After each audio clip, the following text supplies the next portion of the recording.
શું તમે પણ ફ્યુચરની ચિંતા અને પાસ્ટ વચ્ચે પેન્ડ્યુલમ જેવી સ્થિતિમાં છો? શું તમે પણ કોઈ એક ઘટના કે વાતને વારે વારે વિચાર કરો છો? તો તમે પણ ઓવર થિંકિંગના શિકાર છો. આ ઓવર થિંકિંગ કેમ થાય છે, ના થાય માટે શું કરવાનું, કઈ એવી ટેકનિક છે જેનાથી તમે તમારું ઓવર થિંકિંગ હેન્ડલ કરી શકો છો, એ બધું જ જાણીશું આજના વિડીયોમાં.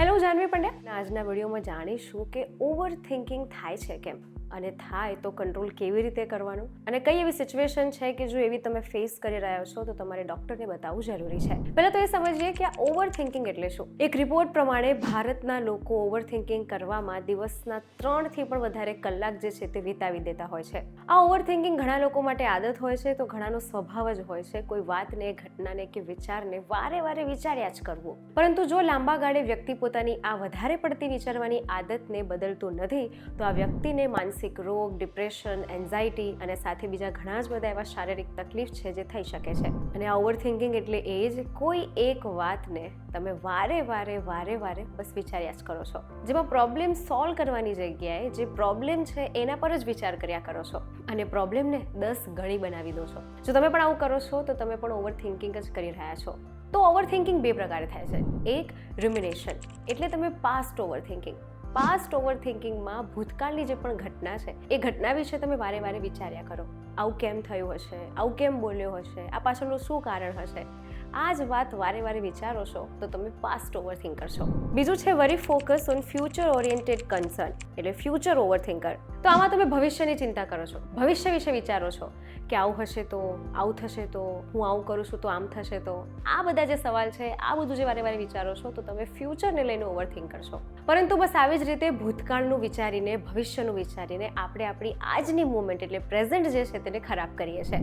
હવે જો તમે ઓવર થિંકિંગ કરો છો તો કઈ તકલીફ થાય? ચિંતા, મૂડ ન લાગવું, ચીડિયાપણું, ઇમોશનલ થાક લાગે, કોન્સન્ટ્રેશન ના રહે, મેમરી તમારી ઓછી થઈ જાય અને નિર્ણય લેવામાં તકલીફ પડે. અને એટલું જ નહીં, પરંતુ જો કન્ટિન્યુઅસ તમે આવી રીતે ઓવર થિંકિંગ કર્યા કરો છો તો તમારી જાત પ્રત્યેનો કોન્ફિડન્સ જે છે તે ઓછો થઈ જાય છે. અને એટલું જ નહીં, શારીરિક રીતે આ તમારો માનસિક તણાવ જે છે એ તમને સ્નાયુઓમાં પેઇન આપે છે, મસલ્સ પેઇન આપે છે, તમને વારંવાર માથું દુખે છે, તમને ઊંઘ નથી આવતી. કારણ કે ઓવર થિંકિંગ ખાલી તમારા માનસિક તણાવ પૂરતો જ સીમિત નથી. આ માનસિક તણાવ તમને શારીરિક તમારી તકલીફ જે છે તેને પણ વધારી શકે છે.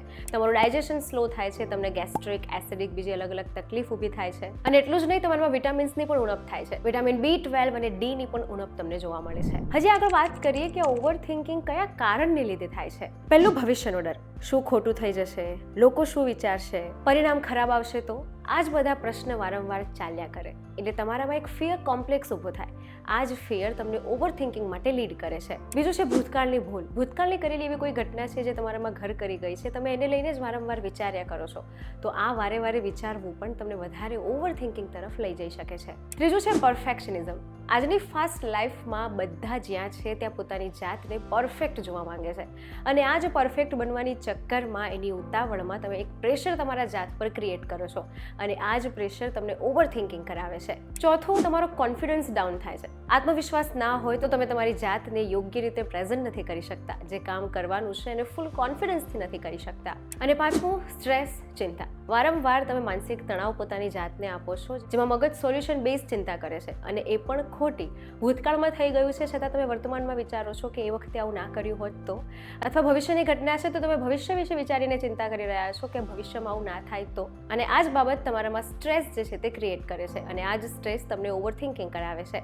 એટલે ટૂંકમાં વારંવાર ફેલરનો ડર, લોકો શું વિચારે છે એની ચિંતા, સેલ્ફ ડાઉટ, પરફેક્ટ બનવાની ઈચ્છા અને સતત એકલા રહેવું. આ બધામાં સમજવું જરૂરી છે કે ઓવર થિંકિંગ ખરાબ નથી, પરંતુ અનકન્ટ્રોલેબલ ઓવર થિંકિંગ તમારી હેલ્થ માટે ખરાબ છે. તો શું કરવું? જો વારંવાર તમે પણ કોઈ ઘટનાને લઈને વિચાર જ કરી રહ્યા છો તો આમાંથી બચવા માટે શું કરવું? તો ચાલો સરળ એવી સિમ્પલ ટિપ્સ જાણીએ કે જો તમે ઓવર થિંકિંગ કરી રહ્યા છો એ વખતે આ ટિપ્સ તમને ઓવર થિંકિંગમાંથી બચાવશે. પહેલું, 5 સુધી કાઉન્ટ કરો અને તરત જ એક્શન લો. સાંભળવામાં તમને કોમન લાગે, પરંતુ આનાથી તમારા મગજને વિચારથી દૂર કરવા માટે એક ડાયવર્ટની પ્રોસેસ થાય છે. બીજું, સૌથી સરળ, કે જ્યારે કોઈ વસ્તુનો વધારે વારંવાર વિચાર આવે, વારંવાર પુનરાવર્તન તમારા મગજમાં થાય તો એને લખી કાઢો. લખીને એને કાં તો ડસ્ટબિનમાં ફેંકી દો અથવા એને બાળી દો. આ સૌથી સરસ પ્રોસેસ છે તમારા મગજમાં જે પણ વિચાર ચાલી રહ્યા છે, વિચારને બહાર કાઢવાની. ત્રીજી છે 5, 4, 3, 2, 1 ટેકનિક. આ શું છે ચાલો સમજીએ. આ ટેકનિકને માઇન્ડફુલનેસ ટ્રિક કહેવાય છે. જ્યારે તમને કન્ટિન્યુઅસ વિચાર આવી રહ્યા છે કોઈ એક વસ્તુના, એક ઘટનાના, તો કોઈ પણ 5 વસ્તુ તમે જોવો, કોઈ પણ 4 વસ્તુને સ્પર્શ કરો, કોઈ પણ 3 અવાજ તમે જ્યાં બેઠા છો ત્યાંથી સાંભળવાનો પ્રયાસ કરો, કોઈ પણ 2 સુગંધ ઓળખો અને કોઈ પણ એક ટેસ્ટ વિશે વિચારો. આ એકદમ ફાસ્ટ અને બહુ ઇઝી ટેકનિક છે તમારા માઇન્ડને એ વિચારથી દૂર એક અલગ જ ડાયવર્ટ કરવાની. એટલું જ નહીં, પ્રેઝન્ટ મોમેન્ટમાં આવવા માટે ઓવરથિંકર્સને ઘણા જ બધા થેરાપિસ્ટ આ ટ્રીક જે છે તે સજેસ્ટ કરતા હોય છે. ચોથું છે એક્શન થેરાપી. ઓવરથિંકિંગ જે છે તે એક્શનથી જ દૂર થશે. એક્શન એટલે કઈ એક્શન? ધારો કે કોઈ વિચાર તમારા મગજમાં ચાલી રહ્યો છે કે આને ફોન કરવો છે, આને મેસેજ કરવો છે, અહીંયા જવું છે, આ કરવું છે, તો તરત જ એ વસ્તુ કરી નાખો, તરત જ ફોન કરી દો, તરત જ મેસેજ કરી દો. કારણ કે આ ના થવાથી તમે વારંવાર એ વસ્તુ વિશે વિચાર્યા જ કરો છો અને વસ્તુ થતી નથી. એટલે જ્યારે જે તમને પૂછવું છે એ પૂછી લો, એ કહી દો. 5મું અને સૌથી મહત્વનું છે બ્રીથ. Know your breadth. આ સૌથી સરસ એક વાક્ય છે કે તમે જ્યાં છો એ મુમેન્ટ પર તમે ઊંડા શ્વાસ લો.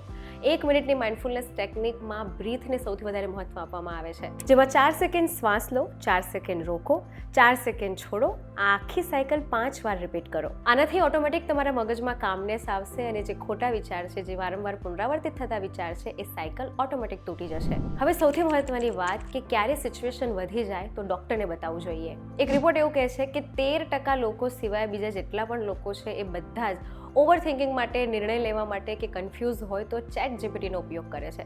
ચેટ જીપીટીનો ઉપયોગ કરવો ખોટું પણ નથી, પરંતુ જો તમારી સિચ્યુએશન વધારે ખરાબ છે તો ગૂગલ કે ચેટ જીપીટી કરતાં કોઈ વ્યક્તિ, માણસ, થેરાપિસ્ટ પાસે જવું વધારે અનુકૂળ છે. કારણ કે વ્યક્તિ જ તમારી પરિસ્થિતિને શાંતિથી સાંભળી શકશે, સમજી શકશે અને એને અનુરૂપ તમને ગાઈડ કરશે. જો 2-3 અઠવાડિયા સુધી સતત એન્ઝાયટી રહે, ઊંઘ ના આવે, હાર્ટબીટ વધે, રોજિંદા કામમાં મુશ્કેલી પડે, વારંવાર નેગેટિવ વિચાર આવે અને કંટ્રોલ બહાર જાય, તો સાયકોલોજિસ્ટ અથવા થેરાપિસ્ટ પાસે જવું ખૂબ જરૂરી છે. સામાન્ય શરદી તાવ પણ હોય તો કેવું ડૉક્ટર પાસે જઈને આપણે દવા લઈએ છીએ, તો મગજ પણ આપણી બોડીનો હિસ્સો છે જેનાથી ઘણી બધી વસ્તુ કંટ્રોલ થાય છે.